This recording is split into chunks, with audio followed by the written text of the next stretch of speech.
So, what we're doing today is, as you can probably all look, and some of you have probably thought this before, and I haven't thought it until I was about to cut these lights out and put in little LED light bars in place. But while I had this off, I kind of sat back here and looked at it, and I was like, why don't I take this rad and flip it 90 degrees and tuck it back up in behind here. And now I keep looking at it and I can't unsee it, so it's gotta happen. So we'll do that first and then get into the extras. I got lights that are going in here and lights that are going in the back. So we'll get to it.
Okay, let's go for a little tour. Got the tires all filled up.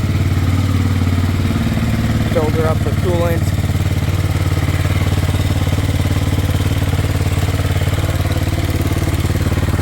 All the hoses are connected and good. Had to extend 2 of them.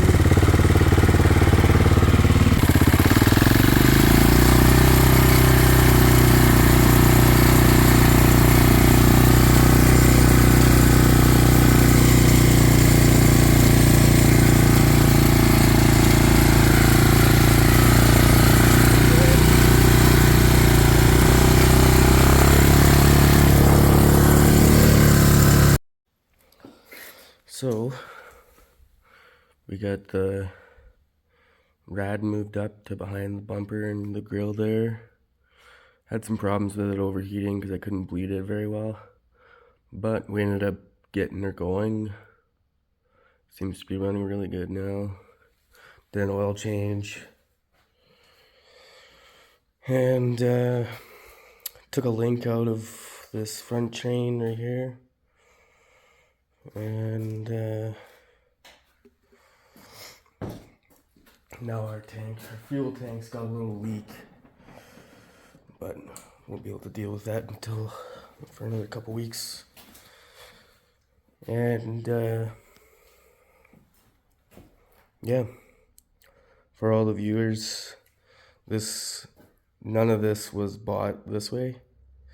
This was a completely, I know I didn't have any videos up of the beginning stuff, but all of this frame and back section, basically all the steel bar that you see, a round bar, is everything that I welded and bent in the bender. Got my bender, little welder,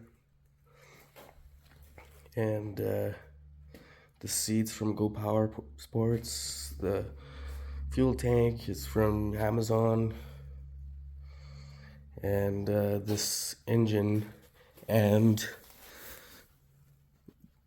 front section, so the front A-arms, suspension, and the bottom plate goes right to the back of the middle section of the frame. Only that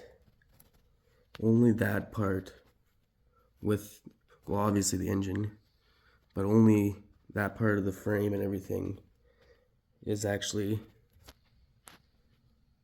from the DS450. Everything else, like these bars, all of this steel, because if anybody knows anything about the DS450, you would know that it is all aluminum frame. And the only aluminum parts I have is what's left of the DS450 in this. And this whole rear suspension, I got the idea from Grindhard Plumbing Co.'s Barbie Jeep. They did this on theirs, and I kind of made it look pretty similar to theirs. Although I used an old axle out of a Chinese ATV. And yeah, the shocks were, I bought them used.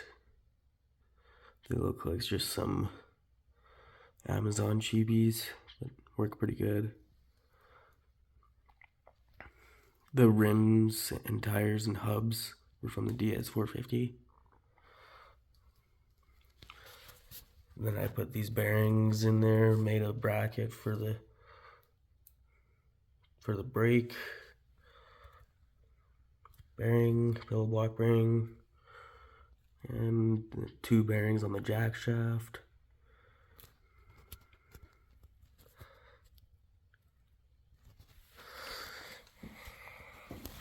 And then I had to chop up the exhaust and welded it back in there into little tiny pieces to make everything kind of go around the body there. And the muffler used to be twice as long, but I chopped her in half. That's the stock muffler. And the steering, that's the steering wheel off of Amazon. And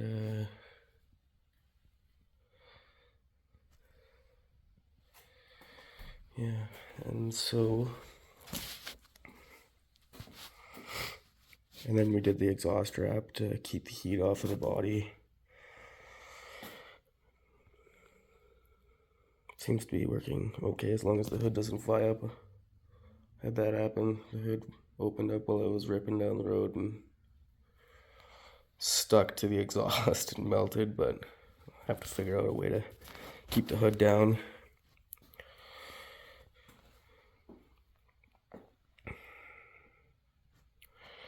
And the engine is also moved up and forward like 9 to 10 inches from where it was normally stock.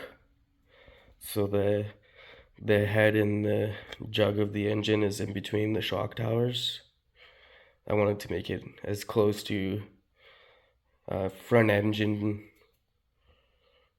little truck that I could. That's as far is I could put it forward because of the shock towers being so narrow. And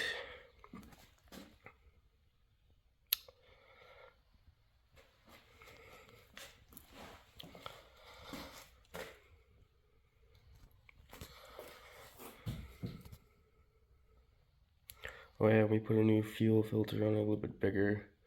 Seems to be helping a lot, not as restrictive. Before it kind of seemed like it was starving a little bit. Now it even feels like it has a little more torque. One thing I have noticed is this jack shaft is starting to tweak a little bit to the back. I might maybe try and put another bearing on the outside of the shaft, both sides.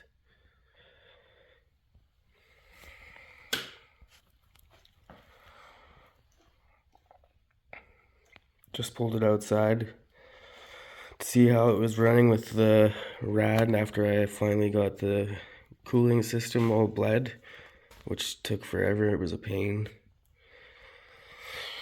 But took it out for a rip, and with the new fuel filter and the rad placement and one link out of the front chain, I was able to pull a wheelie that scared the absolute crap out of me. Now it feels like it's a little more awake than it was. I'm assuming the biggest problem was that fuel filter. The one that was on there was just tiny, too restrictive.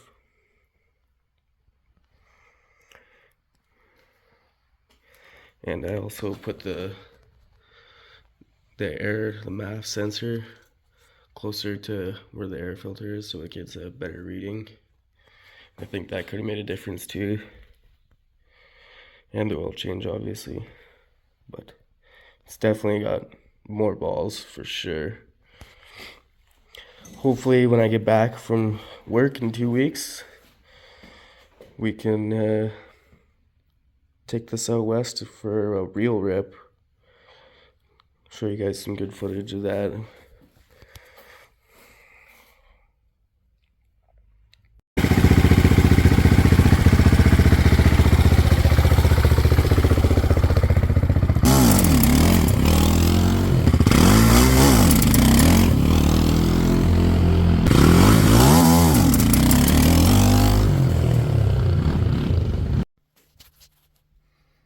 Thanks for watching, guys, and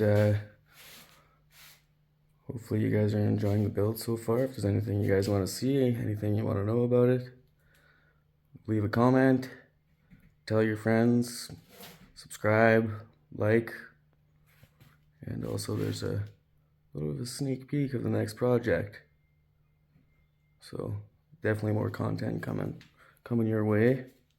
But yeah, we're almost wrapped up for this little Chevy here. Got some paint and lights to do, and I got an idler sprocket for the front chain to the jack shaft, because as you could tell in the short little videos there of popping the clutch and trying to wheelie, you can hear the chain slapping a little bit. So I think I'm gonna do a solid tensioner, not a spring tensioner. So hopefully more content coming up on that, and yeah, like and subscribe. Thanks, guys.